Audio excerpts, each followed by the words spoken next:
Devin Reg, for the past 30 to 50 years, Alabama's Department of Corrections has essentially been neglected. I went inside the most overcrowded prison system in the nation and spoke with the prison warden, correctional officers, and even former inmates about life behind bars in Alabama. This facility was originally designed for 650 inmates. Currently, today's count, 1345. 55 miles north of Dothan, in the small town of Clayton, sits Ventress Correctional Facility. Surrounded by high fencing topped with razor wire, it houses some inmates who will be here the rest of their lives.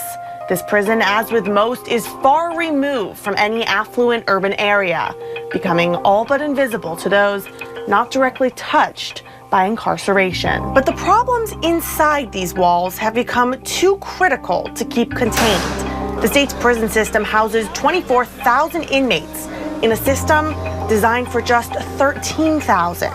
I'm in essence dealing with approximately 250 to 300 inmates by myself. Correctional Officer Joseph Wright has been with the Alabama Department of Corrections for 20 years. You pray and you hope that the way you walk in is the way that you walk out at the end of the day. He works 12-hour shifts, sometimes longer, with the prison staffed at only 65%. You come in here for 10, 12 hours and you're completely spent. And then you find out that you've got to stay another 4 hours, and you were spent after the first 8. And now you're here 16, so it's very difficult, very difficult. Would you say that something like that puts yourself in danger? Constantly. I spoke to a former inmate now living in Dothan who was locked up at Ventress and several other facilities. Distribution of crack cocaine. I got a 30-year sentence. I did 11 years on it, day for day. Eddie James has done time at nearly every prison in the state, all depending on where beds were available. Elmore had some partners of mine. They get transferred from Kilby to Bullock. When they get to Bullock, they transfer 5 of them. When they get to Bullock, they can only accept 2 of them. They send 3 of them back because of the overcrowding. And rehabilitation takes a direct hit. This particular area was all education, and because of the need for extra bed, we converted this particular education area into dorms. The classrooms that do exist at Ventress are right among where the prisoners sleep and live.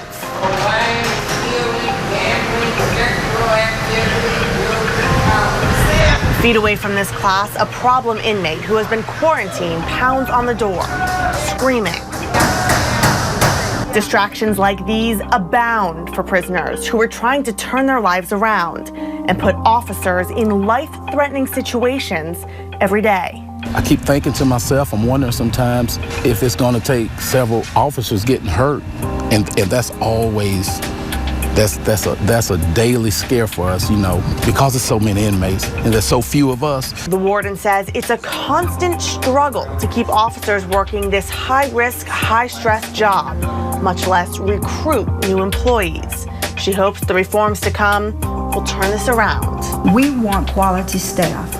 We want staff that want to be a part of a profession that would hopefully deter, not only deter, but help an individual when they come into this facility not come back. That's my vision. Now, Alabama is looking at shutting down 14 of its troubled prisons, swapping them for 4 new, much larger facilities that under the Alabama Prison Transformation Initiative Act. Some say new prisons are not the solution, but before we get there, tomorrow you'll hear about stories of violence and neglect from people who spent time in Yellowhammer State prisons. Devin.